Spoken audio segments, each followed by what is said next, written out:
Hello అందరికీ welcome to Shannu vlogs. ఈరోజు వచ్చేసి మీకు స్వీట్ అయితే చూపిస్తున్నాను. ఇది వచ్చేసి బ్రెడ్ హల్వా అయితే చేశాను. చాలా బాగా వచ్చింది. ఫస్ట్ టైం ట్రై చేసినా కూడా ఇది కూడా నేను వేరే ఛానల్లో అయితే చూసి ట్రై చేస్తున్నాను. ఫస్ట్ టైం అయినా కూడా చాలా బాగా వచ్చింది.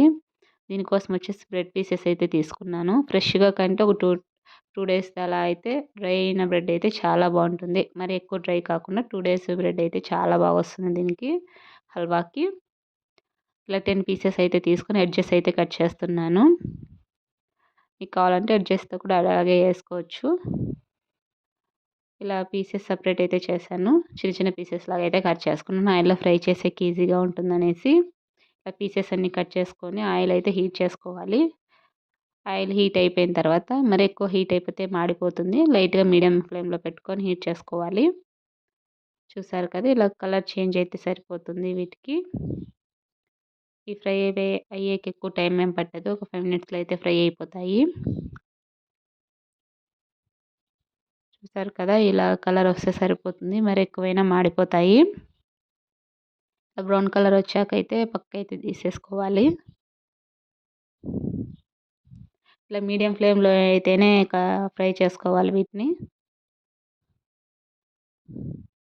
చూసారు కదా, ఇవైతే ఫ్రై అయిపోయాయి. నెక్స్ట్ మిగిలిన పీసెస్ కూడా ఇలాగే ఫ్రై అయితే చేసుకోవాలి.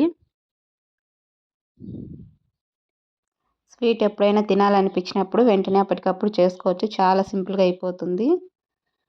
చాలా బాగుంటుంది టేస్ట్ కూడా. ఇలా అయితే అన్నీ ఫ్రై అయితే చేసేసాను. ఇక పక్కన ఒక ప్యాన్ పెట్టుకొని అందులో అయితే కొద్దిగా నెయ్యి అయితే వేసుకుంటున్నాను డ్రై ఫ్రూట్స్ ఫ్రై చేసుకోవడానికి. నెయ్యి కొంచెం ఎక్కువ అయితే వేస్తున్నాను.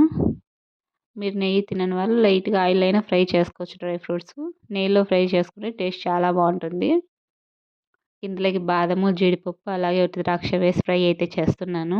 మీకు కావాలంటే ఇంకా వేరే డ్రై ఫ్రూట్స్ కూడా యాడ్ చేసుకోవచ్చు.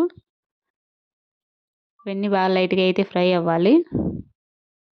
ఇలా ఫ్రై అయిపోయిన తర్వాత వీటిని అయితే ఒక బౌల్లోకి అయితే తీసుకోవాలి. ఇలా ఇవంతా పక్కకు తీసుకొనేసి ఇదే ప్యాన్లోనే నేనైతే షుగర్ అయితే యాడ్ 1.5 గ్లాస్ అయితే షుగర్ అయితే యాడ్ చేసుకుంటున్నాను. మీరు స్వీట్ ఎక్కువ తినే వాళ్ళు అనుకుంటే ఇంకా కొంచెం ఎక్కువైనా యాడ్ చేసుకోవచ్చు, లేదా తక్కువైనా యాడ్ చేసుకోవచ్చు. తక్కువ తినే వాళ్ళ కోసం అయితే నేనైతే 1.5 గ్లాస్ అయితే యాడ్ చేస్తున్నాను. ఇందులోకి వచ్చేసి 2 గ్లాస్ ఆఫ్ వాటర్ అయితే వేస్తున్నాను. ఇది ఎక్కువ పాకు రావాల్సిన అవసరం లేదు. లైట్గా ఉడికితే సరిపోతుంది, చక్కెర కరిగిపోయి. చూసారు కదా, ఇలా చక్కెర అంతా కరిగిపోయిన దాకా హీట్ చేయాలి వీటిని. ఇలా బాగా ఉడికేటప్పుడే ఈ బ్రెడ్ పీసెస్ ఉన్నాయి కదా, ఫ్రై చేసి పెట్టుకునే బ్రెడ్ పీసెస్ అయితే అందులో వేయాలి. ఇలా బ్రెడ్ పీసెస్ వేసిన తర్వాత అయితే కాసేపు అయితే ఉడకాలి ఇది. ఇలా ఉడికేటప్పుడు ఒక గ్లాసు కాంచి చల్లార్చిన పాలైతే ఒక గ్లాస్ అయితే యాడ్ చేసుకుంటున్నాను. ఒక చిన్న గ్లాసు పాలు వేసుకుంటే టేస్ట్ చాలా బాగుంటుంది. ఇలా పాలు వేసేసుకొని కాసేపు ఆగిన తర్వాత ఇందులో మనం ఫ్రై చేసి పెట్టుకున్నాం కదా డ్రై ఫ్రూట్స్ కూడా యాడ్ చేసుకోవాలి. ఇలా అన్ని డ్రై ఫ్రూట్స్ అన్ని యాడ్ చేసుకునేసి కాసేపు అయితే ఉడకనిస్తే సరిపోతుంది. ఇలా వాటర్ అంతా డ్రై అయిపోతుంది. చూసారు కదా, ఎంత సింపుల్గా బ్రెడ్ హల్వా అయితే అయిపోయిందో. మీకు ఎవరికైనా ఇంట్రెస్ట్ ఉంటే ఒకసారి ట్రై చేయండి. చాలా బాగా వస్తుంది. టేస్ట్ కూడా చాలా బాగుంది. చూసారు కదా ఎంత బాగా వచ్చిందో. టేస్ట్ కూడా చాలా బాగుంది. అంతే ఈ వీడియో నచ్చితే లైక్ చేయండి, షేర్ చేయండి, కామెంట్ చేయండి, అలాగే సబ్స్క్రైబ్ చేసుకోండి. Thanks for watching.